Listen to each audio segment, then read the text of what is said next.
Kalau Anda ingin meniru Pak Yayasan yang sudah banyak berkiprah untuk membangun bangsa ini, saya katakan kepada Anda, walaupun mungkin ada yang tidak setuju dengan kalimat saya, carilah uang yang sebanyak-banyaknya. Kenapa? Ini bangunan dibangun dengan uang. SPP bisa murah karena ketua yayasan banyak uang. Dosen yang 10, mahasiswa 1, kenapa bisa hidup? Karena dia punya uang. Ambil, cari uang yang sebanyak-banyaknya. Semuanya terdiam kan? Karena semuanya tidak setuju, dia akan mengatakan, Anda akan mengatakan kepada saya, Pak Uman boleh uang cari, tetapi kan segalanya, uang bukan segalanya. Saya setuju, uang bukan segalanya, tetapi kenyataan hidup segalanya butuh uang.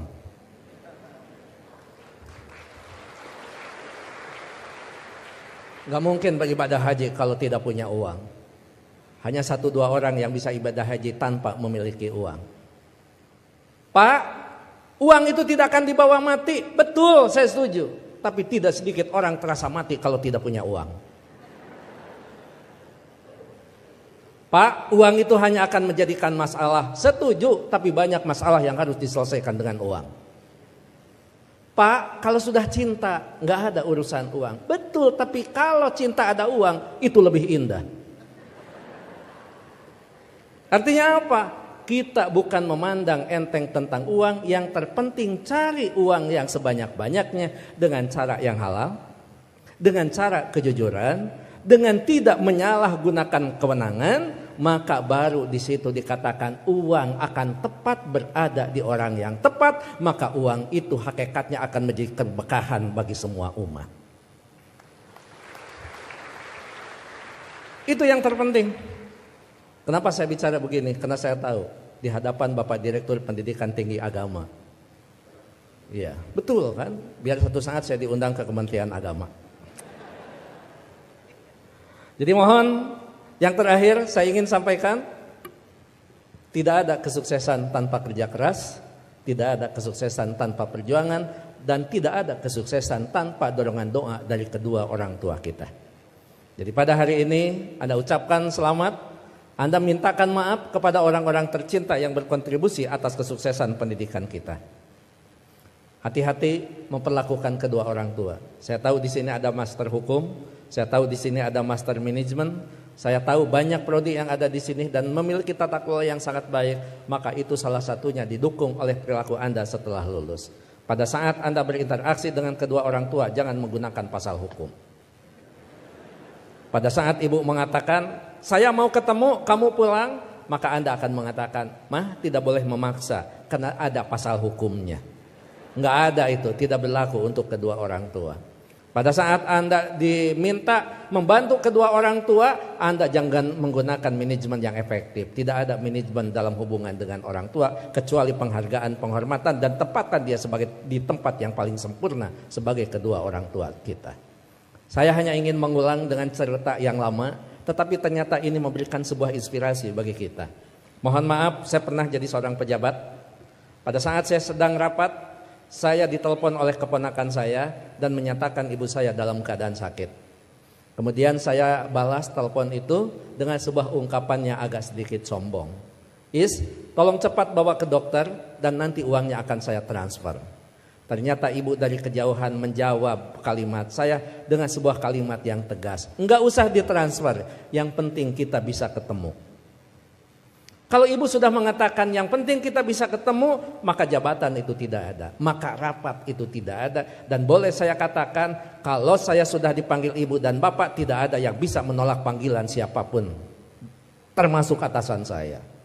Kalau itu ibu dan bapak yang memanggil. Karena yakin, kalaupun saya bisa memberikan sebuah alasan, Pak mohon maaf ibu saya dalam keadaan sakit, maka atasan saya akan memahami semua. Karena mereka juga pernah dibesarkan dan memiliki rasa hormat kepada kedua orang tuanya.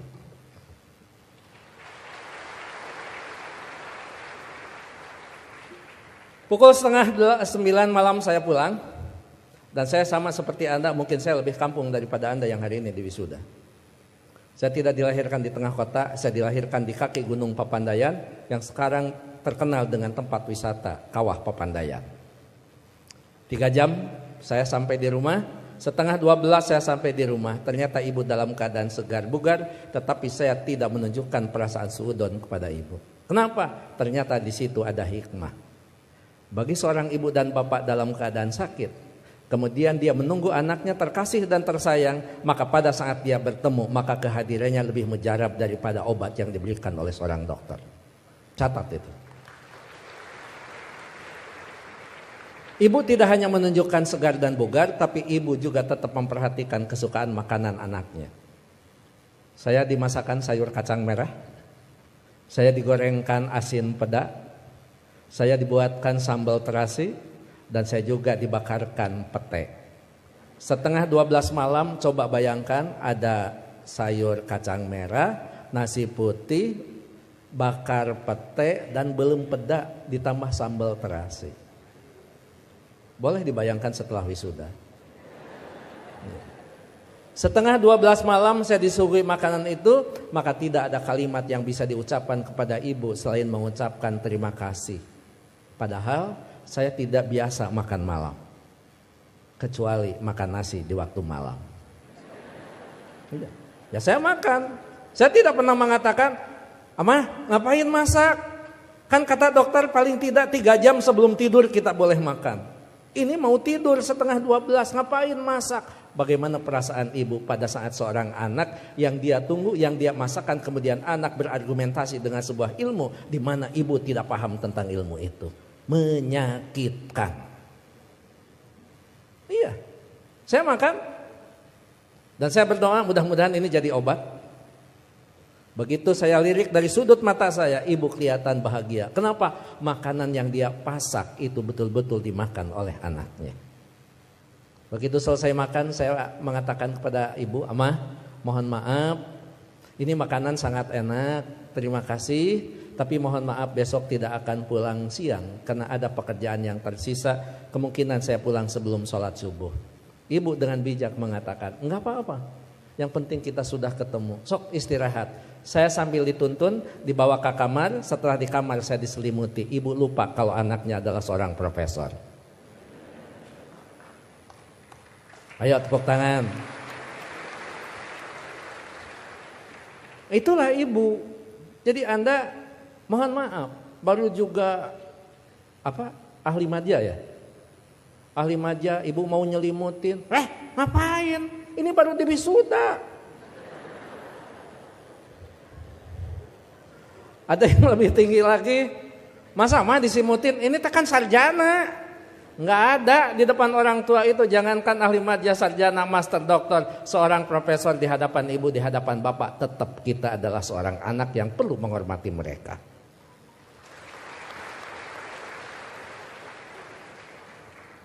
Yang paling indah dan paling membuat saya terharu, pada pukul 3 saya bangun, ternyata ibu sudah berdiri di samping saya sambil menepuk bahu saya.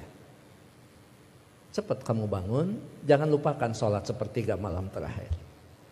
Kenapa? Kamu bisa mendapatkan yang semua ini bukan karena kepintaran kamu, jangan-jangan bukan karena kecerdasan kamu, mungkin keberuntungan doa kita dikabulkan oleh Allah Subhanahu wa Ta'ala. Jadi ibu masih khawatir tentang anaknya. Ibu khawatir anaknya merasa pintar sehingga pintar menjadi sebuah kesombongan. Ibu masih khawatir anaknya cerdas, cerdas menjadi sebuah kesombongan. Bahkan melupakan siapa yang menentukan takdir segalanya pada kehidupan kita. Itu pada profesor itu. Jadi tolong ibu bapak, sebagai orang tua, anak kita hari ini di wisuda, tetap mereka adalah anak kita yang perlu kita luruskan pada saat mereka terlempar dari jalan yang memang ditentukan.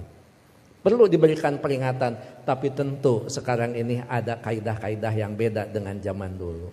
Seorang siapa Pak Rektor, sahabat itu Ali mengatakan, didiklah anak-anakmu bukan dengan zamanmu, karena mereka tidak mungkin mengalami zaman yang seperti kita alami. Jadi memang cara sudah berbeda, cara kita memperlakukan anak-anak kita. Tapi sejatinya tetap kewajiban kita adalah bagaimana mendidik anak-anak kita, bukan masalah kedewasaan. Tapi masalahnya sampai nyawa berpisah dengan badan, itu tetap menjadi kewajiban kita sebagai kedua orang tua.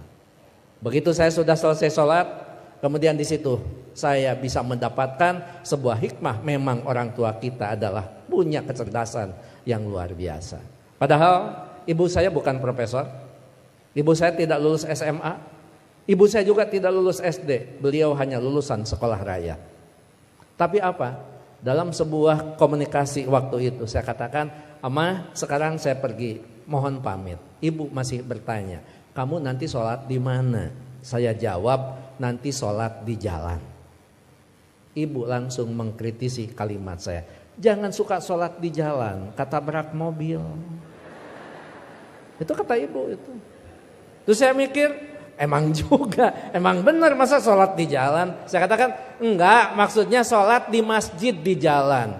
Masih salah kalimat itu di hadapan ibu. Enggak ada masjid di jalan, paling dekat di pinggir jalan. Saya bilang, ya nanti akan di masjid, sholat di masjid di perjalanan.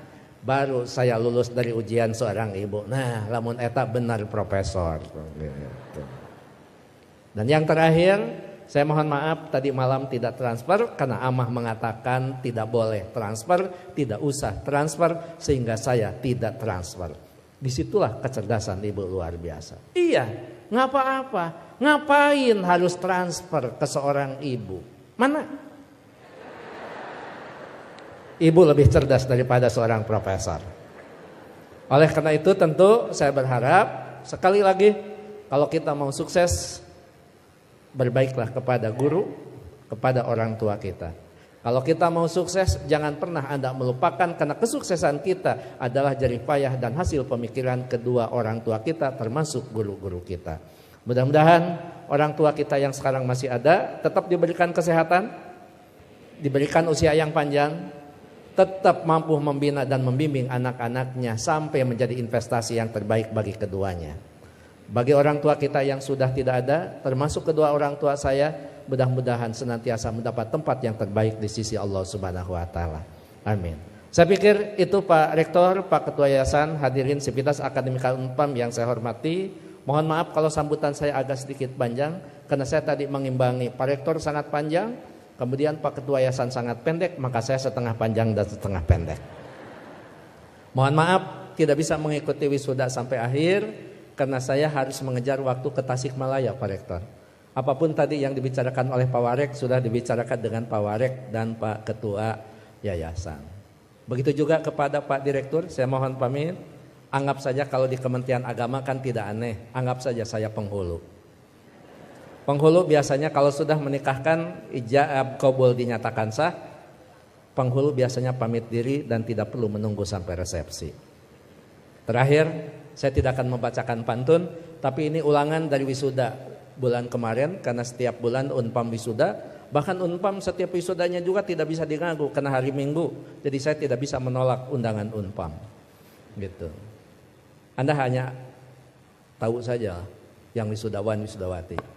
Saya ini mantan aura kasih. Sekian dan terima kasih. Assalamualaikum warahmatullahi wabarakatuh.